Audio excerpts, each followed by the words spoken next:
की फीस भरनी है, घर का किराया भी देना है, कितने सारे खर्चे करने बाकी हैं। लेकिन आप हैं कि दूसरा कोई काम करना ही नहीं है आपको, पता नहीं। और आपको कितने साल ऐसे लकड़ियां काट काट कर गुजारा करना पड़ेगा। अरे अब नहीं मिलती ज्यादा लकड़ियाँ तो क्या करूँ? और मैं कोई दूसरा काम नहीं कर सकता, ये तो तुम्हें पता है। लकड़ियाँ काटना हमारा खानदानी काम है, मैं इसे नहीं छोड़ सकता। तो क्या हम हमेशा ऐसे ही रहेंगे? मैं तंग आ गई हूँ इस गरीबी से। तुम चिंता मत करो, मैंने सुना है कि गांव के बाहर जंगल में कई पेड़ हैं। मैं कल से वहां जाकर लकड़ियां तोड़कर फिर उन्हें बेचकर घर आऊंगा। देखता हूँ थोड़े पैसे मिल जाएं तो। अगली सुबह रामकिशन लकड़ियां तोड़ने अपनी कुल्हाड़ी लेकर जाने लगा। अनीता, कुछ खाने को दे दो, साथ लेकर जाता हूँ। जंगल के बीच पता नहीं कितना समय लगेगा। जी, सब्जी तो नहीं है, सिर्फ सूखी रोटी है, वही ले जाइए। रामकिशन जंगल में आ गया। वह आकर, अरे वाह, यहाँ तो बहुत बड़े बड़े पेड़ हैं। मुझे पहले ही यहाँ आना चाहिए था। अगर पहले आ जाता तो ज्यादा लकड़ियाँ काट कर ज्यादा पैसे कमाता। अनीता की शिकायत भी थोड़ी कम हो जाती। चलो कोई नहीं, पहले नहीं तो अभी ही सही। चलो काम पर लग जाओ रामकिशन। रामकिशन लकड़ियां तोड़ने लगा। बहुत देर लकड़ियां तोड़ने के बाद वो थक गया और बैठ गया। उसने अपनी साथ लाई हुई रोटी खाई और पानी पी लिया। फिर तोड़ी हुई लकड़ियों की 2 गड्डियां बनाई और उन्हें सर पर उठाकर ले जाने लगा। गांव में आकर, लकड़ियाँ ले लो, सूखी हुई लकड़ियाँ ले लो। अरे भाई लकड़ियाँ ले लो। कोई भी रामकिशन की लकड़ियां नहीं खरीद रहा था। रामकिशन आगे जाने लगा। वो बहुत थक गया था। उसे लग रहा था कि अब इतनी सारी लकड़ियां उसे घर ले जाने पड़ेंगी। तभी, अरे ओ लकड़ी वाले, जरा रुको तो। जी मालिक, आपको लकड़ी चाहिए क्या? हाँ चाहिए तो, लेकिन दाम कितना है एक गड्डी का? जी 50 रुपए। क्या एक गड्डी का 50 रुपए? ये तो बहुत महंगा है। मालिक, अगर दोनों गड्डियां एक साथ ले लो तो मैं 80 रुपए में दे दूंगा। इतनी महंगी लकड़ी? ये लकड़ी तुम अपने घर में तो नहीं बनाते, ऐसे ही कहीं से तोड़ कर लाते हो? फिर इतने ज्यादा दाम क्यों रखते हो? 60 रुपए में देते हो तो ले लेता हूँ दोनों गड्डियाँ। मालिक, लकड़ी तो ऐसे ही लाते हैं, लेकिन उसे तोड़ने के लिए मेहनत भी तो लगती है। कितनी दूर जंगल में जाना पड़ता है, सूखा पेड़ ढूंढना पड़ता है, फिर लकड़ी के छोटे छोटे टुकड़े करके उसकी गड्डियां बनानी पड़ती हैं। अब इतनी मेहनत का कुछ तो फल मिलना चाहिए ना। चलो ये बात भी ठीक है, ना तुम्हारा ना मेरा। तुम ये दोनों गड्डियां मुझे 70 रुपए में दे दो। देखो वहीं थोड़ी दूर पर मेरा एक ढाबा है। मुझे चूल्हा जलाने के लिए रोज बहुत सारी लकड़ियों की जरूरत पड़ती है। अगर तुम मुझे कम दाम में लकड़ी दे दोगे तो मैं तुमसे ही खरीदूंगा। और चलो, ढाबे पे जो बचा हुआ खाना होगा उसमें से भी थोड़ा तुम्हें दे दूंगा। अब तो ठीक है? ठीक है मालिक, आप 70 रुपए में ले लीजिए ये सब लकड़ियाँ। मैं कल भी आपके ढाबे पर पहुँचा दूंगा। सूखी राम को लकड़ी बेचकर उसके ढाबे से थोड़ा खाना लेकर रामकिशन घर आ गया। ये क्या लेकर आए हैं? खुशबू तो बड़ी अच्छी आ रही है। लगता है आज बहुत ज्यादा पैसे मिले हैं। ज्यादा तो नहीं, लेकिन एक ग्राहक मिला है जिसे रोज लकड़ियों की जरूरत पड़ती है। ये लो, उसी ने ये खाना दिया है और ये 70 रुपए 2 गड्डियों के। क्या 2 गड्डियों से सिर्फ 70 रुपए? आप तो एक गड्डी 50 रुपए में बेचते हो। 30 रुपए का घाटा। अरे वो छोड़ो, ये देखो कि रोज के लिए ग्राहक मिल गया। हाँ, पैसे थोड़े कम हैं, लेकिन ठीक है, उसके बदले में खाना भी तो दे रहा है ना। ऐसे ही दिन बीत रहे थे। एक दिन जब रामकिशन लकड़ी तोड़ रहा था, तब उसके हाथ से उसकी कुल्हाड़ी छूट गई और चींटियों के बाम्बी पर गिर गई। उस बाम्बी से कड़कड़ ऐसी आवाज आई। अरे ये क्या? लगता है चींटियों की बनाई हुई ये बाम्बी टूट गई। अब चींटियां बाहर आएंगी और मुझे काटने लगेंगी। चलो अभी जाता हूँ यहाँ से। रामकिशन जा ही रहा था कि उसे पीछे से आवाज आई। रुको मूर्ख! रामकिशन ने मुड़ कर देखा तो उसके सामने पूरे शरीर पर मिट्टी लगे हुए एक ऋषि खड़े थे। मूर्ख, तूने मेरी बरसों की आराधना को तोड़ दिया है। मुझे माफ कर देना ऋषिवर, मेरे हाथ से ये गलती से कुल्हाड़ी छूट गई और इस छत्ते पर जाकर गिरी। मुझे लगा कि अब ये चींटियां बाहर आकर मुझे काट लेंगी, इसीलिए मैं भाग रहा था। तुझे क्षमा नहीं, दंड मिलेगा। मैं तुझे श्राप देता हूँ कि तू अभी के अभी एक कौवा बन जाए। नहीं नहीं ऋषिवर, मुझे ऐसा श्राप मत दीजिए। मेरे घर पर मेरी बीवी बच्चे हैं, अगर मैं कौवा बन गया तो उनका क्या होगा? क्रोध में आकर मेरे मुख से तुम्हारे लिए ये श्राप निकल गया। अब मैं उसे वापस नहीं ले सकता, लेकिन तुम्हें उसका निवारण बता सकता हूँ। जब भी किसी पुण्य आत्मा के हाथ से तुम खाना खाओगे, तब तुम अपने असली रूप में आ जाओगे। लेकिन ऋषिवर, आप भी तो पुण्य आत्मा हैं। मैं एक ऋषि हूँ। तुम्हें एक ऐसा पुण्य आत्मा ढूंढना है जो बिना किसी स्वार्थ के छोटे से छोटे जीव के प्रति जीव दया रखे। ऋषि के श्राप की वजह से रामकिशन कौवा बन गया। कौवा बनते ही रामकिशन हवा में उड़ने लगा। हे भगवान, ये सब क्या हो गया? अब मुझे कहाँ मिलेगी ऐसी पुण्य आत्मा?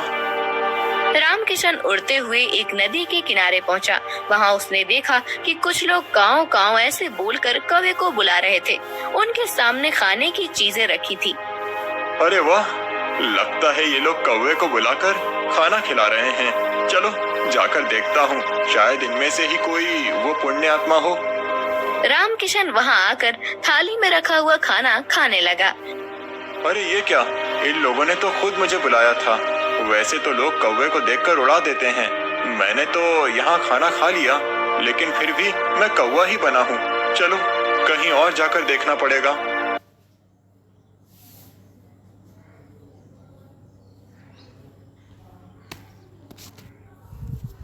रामकिशन वहां से उड़कर आगे जाने लगा। आगे जाकर रामकिशन सूखी राम के ढाबे के पास चला गया। अरे मैं कितना बुद्धू हूँ। सुखी राम तो रोज मेरे और मेरे परिवार के लिए खाना देता है, तो उससे बड़ी पुण्य आत्मा तो कोई और हो ही नहीं सकता। देखता हूँ कि कब सुखी राम बाहर आकर खाना डालता है। उसके हाथों का खाना खाकर तो मैं तुरंत ही फिर से इंसान बन जाऊंगा। रामकिशन वहीं एक पेड़ के टहरी पर बैठकर इंतजार करने लगा। कुछ देर के बाद सूखी राम हाथ में कुछ थालियां लेकर आया और उसने उन थालियों को बाहर धोने के लिए रख दिया। सूखी राम के जाते ही रामकिशन ने वहां आकर थाली में बचा हुआ खाना खा लिया, लेकिन फिर भी वो वैसे के वैसे ही था। रामकिशन उड़ते उड़ते ऋषि के पास आया और ऋषिवर, आपने तो कहा था कि मुझे ऐसी पुण्य आत्मा ढूंढना है जो किसी भी जीव के प्रति जीव दया रखे। आज मुझे नदी के किनारे कुछ लोग दिखे जो कौवे को बुला बुलाकर खाना दे रहे थे। मैंने उनके पास जाकर उनकी थाली में से खाना खा लिया। फिर मैं सुखी राम के ढाबे पर गया। सुखी राम तो मुझे रोज खाना देता है।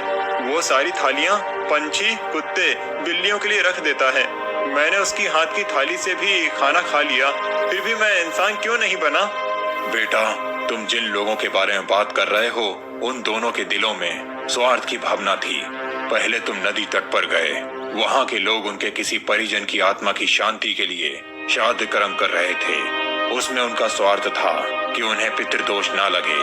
वहीं सुखी राम कुत्ते, बिल्ली और पंछियों को जो खाना छोड़ता है, वो बाकी लोगों की खाई हुई थाली में बचा हुआ होता है। अगर सुखी राम के मन में जीव दया होती तो वो उनके लिए अलग से थाली बनाकर रखता। इसीलिए वो दोनों भी पुण्य आत्मा नहीं हो सकते। तुम्हें और खोज करनी होगी। ऋषि की बात समझकर रामकिशन फिर से पुण्य आत्मा की खोज में उड़ने लगा। गांव से बहुत दूर उसे एक छोटा सा झोपड़ा दिखाई दिया। झोपड़े के छत पर जाकर बैठ गया। उसने देखा कि उस झोपड़े के आंगन में पानी और अनाज की छोटी छोटी कटोरियां रखी हुई थी। तभी उसे कुछ आवाज सुनाई दी। अरे ये आप क्या कर रहे हैं जी? यहाँ तो हमारे खाने के लाले पड़े हैं और आप ये रोज रोज पंछियों के लिए अनाज के दाने रख रहे हैं। घर में सिर्फ 4 मुट्ठी चावल थे, उसमें से आप 2 मुट्ठी इन कटोरियों में रख दिए। अब हम क्या खाएंगे? मुझे पता है कि घर में अनाज नहीं बचा है, लेकिन जब खुद का पेट भरा हुआ हो तब भूखे को खाना खिलाने में क्या मजा है। असली इंसानियत तो वो है जब हम खुद आधे पेट रहें और भूखे का पेट भरने में मदद करें। लेकिन हम ही क्यों जी, दुनिया में करोड़ों लोग हैं, वो भी इन पक्षी और जानवरों के बारे में सोच सकते हैं। एक हमने ही ठेका नहीं ले रखा है। अगर हर कोई यही सोचे तो इस दुनिया में इंसानियत का नामो निशान मिट जाएगा। एक बात बताओ, ये पंछी जानवर गांव और शहर में क्यों आते हैं? क्योंकि हम इंसानों ने इनके रहने खाने की जगह छीन ली है। पहाड़ तोड़कर, जंगल काटकर, नदी तालाबों को पीछे हटाकर वहाँ पर सड़कें, ऊंची ऊंची इमारतें बना दी। पेड़ काटते समय किसी ने भी ये नहीं सोचा कि इन पेड़ों पर पंछियों का बसेरा होगा। पेड़ों पर लगने वाले फलों से भूख मिटाते होंगे। सबको सिर्फ अपनी तरक्की चाहिए, फिर चाहे किसी का घर ही टूट जाए। लेकिन मैं ऐसा नहीं सोचता। कुदरत ने जितना हक हमको दिया है यहाँ रहने का, उतना ही उन सभी जीवों को भी दिया है। हमारा क्या है, हम तो बूढ़े हो गए हैं, पता नहीं और कितनी जिंदगी बाकी है। लेकिन जब तक जिंदा हैं, तब तक इन्हें खाना खिलाकर संतोष मिलेगा मुझे। ऐसा कहकर दादा अनाज खाते हुए पंछियों को प्यार से निहारने लगे। रामकिशन भी नीचे आकर उनके रखे हुए एक कटोरी से खाना खाने लगा। अनाज का एक दाना उसके मुंह में जाते ही रामकिशन पहले जैसा बन गया। उसे ऐसे अचानक देखकर, अरे ये क्या, कौन हो तुम और ऐसे अचानक कैसे प्रकट हो गए? आप सच में एक पुण्य आत्मा हैं। मैं आपको सब बताता हूँ। पहले मैं आपका धन्यवाद करना चाहता हूँ। आपकी वजह से मैं असली रूप में आ गया। आपका बहुत बहुत धन्यवाद। फिर रामकिशन ने रिसीवर वाली सारी कहानी दादाजी को बताई। ऐसी कोई बात नहीं बेटा, मैं तो सिर्फ अपना कर्म कर रहा हूँ। नहीं बाबा, आप नहीं जानते कि आपने मुझ पर कितने उपकार किए हैं। आपके दिल में सच मेहनत कर पहले से ही कटे हुए हैं। फिर अरे ये क्या, लगता है आज कलुआ मुझसे पहले आकर लकड़ियाँ तोड़कर चला गया। वैसे भी कलुआ को तो मुझसे बहुत ज्यादा लकड़ियों की जरूरत होती है, इसीलिए आया होगा। चलो अब जंगल के और अंदर जाना होगा। भोला और अंदर चला गया। उसने देखा कि बीच जंगल में बहुत से पेड़ थे। उन पेड़ों को देखकर, अरे वाह, यहाँ पर तो बहुत सारे पेड़ हैं। अगले 2 महीनों तक भी रोज लकड़ियाँ काटूं तो भी कम नहीं पड़ेंगी। भोले ने पेड़ काटने के लिए कुल्हाड़ी उठाई। तभी उसने देखा कि ऊपर एक बंदरिया अपने नवजात बच्चे के साथ उस पेड़ पर बैठकर फल खा रही थी। वो बंदरिया इतने प्यार से अपने बच्चे को पकड़कर बैठी थी कि उनका प्यार देखकर भोला रुक गया। ये क्या करने जा रहा था मैं? अगर मैंने ये पेड़ काट दिया, माँ बंदरिया और उसके बच्चे का घर टूट जाएगा। नहीं, मुझे ऐसा नहीं करना चाहिए। शायद इस पेड़ पर बहुत सारे फल हैं, इसीलिए ये बंदरिया यहाँ रहती होगी। चलो मैं कोई ऐसा पेड़ काटता हूँ जिस पर किसी जानवर या पंछी का घर ना हो। भोला और आगे चला गया। उसने अपनी जरूरत के अनुसार लकड़ियाँ काटी और उन्हें बेचने चला गया।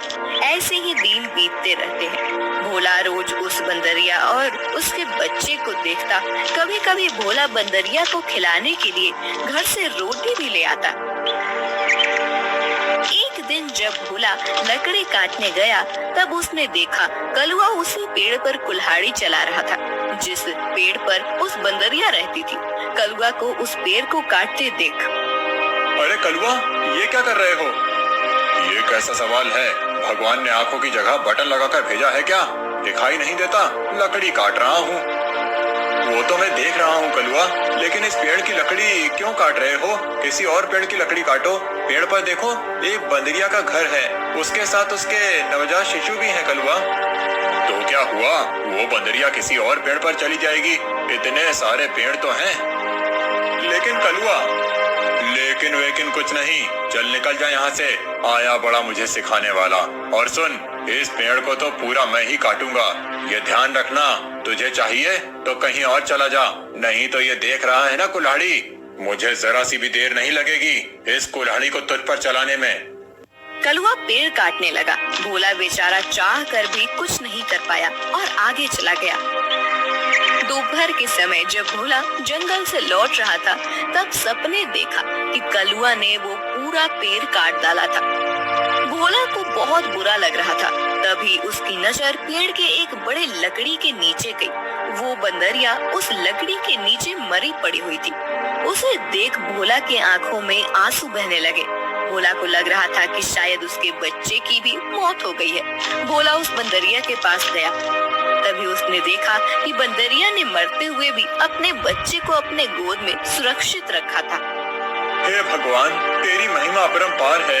इस बंदरिया ने मरते हुए भी अपने बच्चे को गोद में सुरक्षित रखा है। सच में माँ आखिर माँ ही होती है। लेकिन अब इस बच्चे का क्या होगा? कलुआ भी कितना दुष्ट है।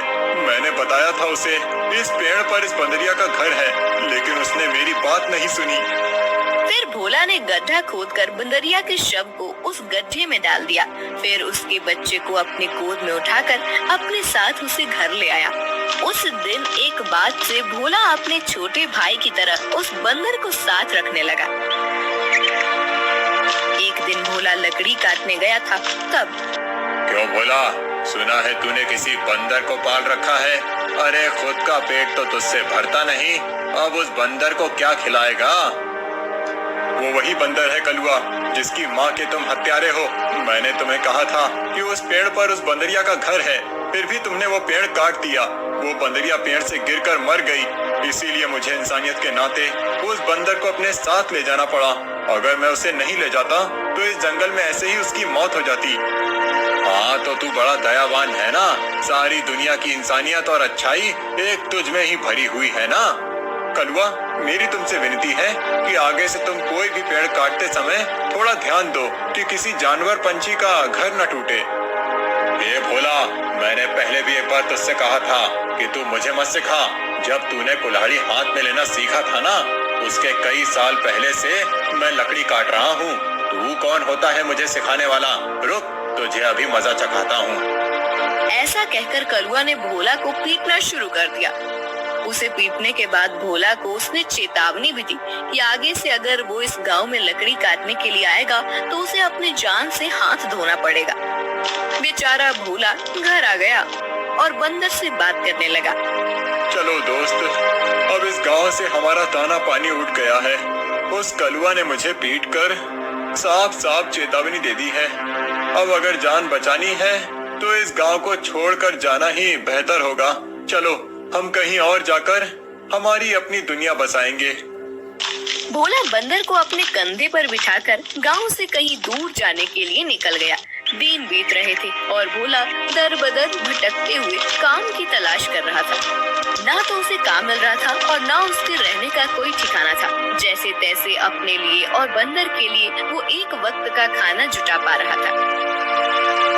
एक दिन ऐसे ही वो थककर एक पेड़ के नीचे बैठा हुआ था। बंदर उसकी गोद में सोया हुआ था। तभी वहाँ एक योगी बाबा आए। प्रणाम योगी बाबा। कल्याण हो पुत्र। एक बात बताओ, तुम इस बंदर को ऐसे गोद में लेकर क्यों बैठे हो? बाबा, इसने अपनी माँ को खो दिया है। इसका इस दुनिया में कोई नहीं है, इसीलिए मैं इसे अपने साथ अपने घर ले आया था। लेकिन हमारे गांव के एक गुंडे की वजह से मुझे गांव छोड़ना पड़ा। अब मैं काम और सर पर छत ढूंढते हुए दर दर भटक रहा हूँ। पुत्र, तुम्हारा हृदय सच में कोमल है। तुमसे किसी का भी दुख नहीं देखा जाता। तुमने इस अनाथ बंदर की जिम्मेदारी लेकर इसे एक परिवार दिया है। तुम अगर चाहो तो मेरे साथ मेरे आश्रम में रह सकते हो। मेरे आश्रम में मेरे कुछ शिष्य रहते हैं और कई बार कितने साधु भी आते हैं। उनके भोजन और रहने की व्यवस्था की जिम्मेदारी अगर तुम उठाओ तो मुझे बहुत आनंद होगा। ये तो मेरी खुशनसीबी है बाबा। मुझे आपके साथ रहने में सचमुच खुशी होगी। लेकिन बाबा, मेरा ये बंदर भी मेरे साथ आएगा। मैं इसे कहीं नहीं छोड़ सकता। हाँ पुत्र, तुम इसके साथ आ सकते हो। भोला बाबा के साथ उनके आश्रम चला गया। भोला अब योगी बाबा के आश्रम में सफाई, भोजन, व्यवस्था, हवन की सामग्री ले आना। बाबा जी के शिष्यों की सहायता करना, ऐसे सारे काम करने लगा। भोला का बंदर हमेशा उसके साथ रहता था। योगी बाबा भोला का काम और उसकी काम के प्रति निष्ठा देखकर खुश थे। बाबा हमेशा अपने बाकी शिष्य और साधुओं से भोला की तारीफ करते थे। बाबा जी का एक शिष्य था मानिक, जो भोला की तारीफ से बहुत जलता था। उसे लगता था कि भोला तो एक साधारण लड़का है, फिर भी बाबा जी उसकी बड़ी तारीफ करते हैं, जबकि मैं इतनी पढ़ाई करता हूँ, वेद पाठ करता हूँ, फिर भी बाबा जी को मेरी कोई अहमियत नहीं है। एक दिन माणिक भैया, ये लीजिए, आपके लिए ये ताजे फल लेकर आया हूँ। भोला, आजकल तुम ज्यादा आलसी हो चुके हो। तुम्हें ज्यादा खाना ना पकाना पड़े, इसीलिए तुम ये फल लेकर आते हो।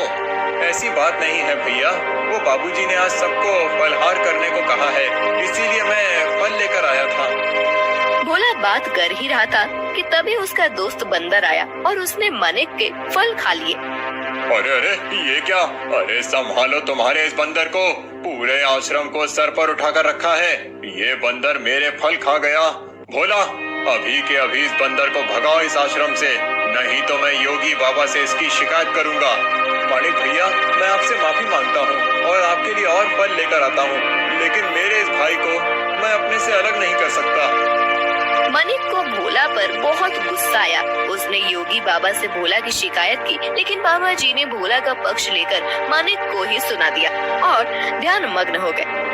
आज तो हद हो गई, इसकी वजह से गुरुजी ने मुझे डांटा। इसका कुछ करना ही पड़ेगा, लेकिन इस तरह कि मेरा नाम कहीं न जाए और इसकी छुट्टी हो जाए। कुछ दिन के बाद योगी बाबा को उस गांव के राजा ने अपने राजमहल में आने का आमंत्रण दिया। योगी बाबा अपने शिष्यों के साथ भोला को लेकर राजमहल चले गए। राजा ने उनकी बड़ी आओ भगत की। 2 दिन राजमहल में रहने के बाद सब आश्रम लौट गए। फिर 2 दिन के बाद राजा अपने कुछ दास और प्रधान के साथ आश्रम आए। क्षमा करें बाबूजी, यहाँ आकर आपको कष्ट दे रहा हूँ, लेकिन बात ही ऐसी है कि मुझे स्वयं आपकी भेंट लेने आना पड़ा। कोई बात नहीं, आपके आने का कारण बताइए। समझ नहीं आ रहा कैसे कहूँ बाबूजी, 2 दिनों से हमारी महारानी का नवलखा हार कहीं गुम हो गया है। समझ नहीं आ रहा कि कहाँ गायब हो गया। साफ साफ बताइए कि आप क्या कहना चाहते हैं। क्या हमारे जाने के बाद से वो हार गुम हुआ है? सच कहूँ तो हाँ। मतलब हम में से किसी ने वो हार चुराया है, ऐसा कहना है आपका? नहीं बाबूजी, मैं आप पर शक करने का पाप नहीं कर सकता, लेकिन महारानी की वजह से मुझे यहाँ पर आना पड़ा। महाराज, आपके यहाँ आने की वजह से मुझे कोई आपत्ति नहीं हुई, लेकिन मैं अपने सारे शिष्यों को अच्छे से जानता हूँ। मेरे शिष्यों में से कोई भी चोरी जैसा पाप नहीं कर सकता। फिर भी अगर आपको तसल्ली ना हो तो आप सबकी तलाश ले सकते हैं। राजा के साथ आए हुए दासों ने सबकी तलाशी ली। तब उन्हें भोला की झोली में वो 9 लखा हार छुपाया हुआ मिला। वो भोला को पकड़कर ले गए। छोड़ो मुझे, मैंने कुछ नहीं किया है। बाबूजी, मैं सच कह रहा हूँ, मैंने चोरी नहीं की। भोला, तुमने चोरी की है? मैं सोच भी नहीं सकता था कि तुम इतनी गिरी हुई हरकत कर सकते हो। नहीं नहीं माणिक भैया, मैं सच कह रहा हूँ, मैंने कुछ नहीं किया। मैंने उस हार को देखा भी नहीं था। बाबूजी, ये लड़का रंगे हाथों पकड़ा गया है। अब मैं कुछ नहीं कर सकता। मुझे इसे सजा दिलाने के लिए महल लेकर जाना होगा। बाबूजी, मुझे बचा लीजिए, मैंने सच में कुछ नहीं किया। आप मुझे जानते हैं, मैं चोरी के बारे में सोच भी नहीं सकता। बुरे से बुरे वक्त में भी मैंने चोरी नहीं की, तो अब क्या करूँगा? मेरा विश्वास कीजिए। राजा के दास भोला को ले जाने लगे। तभी उनके पीछे से आवाज आई, रुकिए, मेरे भाई ने चोरी नहीं की है। सबने पीछे मुड़कर देखा। भोला का बंदर पीछे खड़ा होकर बोल रहा था, महाराज, मेरे भाई ने चोरी नहीं की है। ये हार किसी ने जानबूझकर उसके झोले में डाला है। ये क्या, एक बोलने वाला बंदर? हाँ, मैं एक बोलने वाला बंदर हूँ। मेरे बचपन से लेकर भाई मुझसे बात करते आए हैं। ये रोज मुझसे ढेर सारी बातें करते हैं। उन्हें बोलते हुए देख और उनकी बातें सुनकर ही मैंने बोलना सीखा है। मैं दावे के साथ कह सकता हूँ, मेरे भाई ने चोरी नहीं की है। अच्छा, तो तुम दावे के साथ कह रहे हो? तो तुम्हें ये भी पता होगा कि ये हार जानबूझकर इसकी झोली में किसने डाला। हाँ, मुझे पता है, इस माणिक ने मेरे भाई के झोले में वो हार डाल दिया था। क्या तुम सच बोल रहे हो?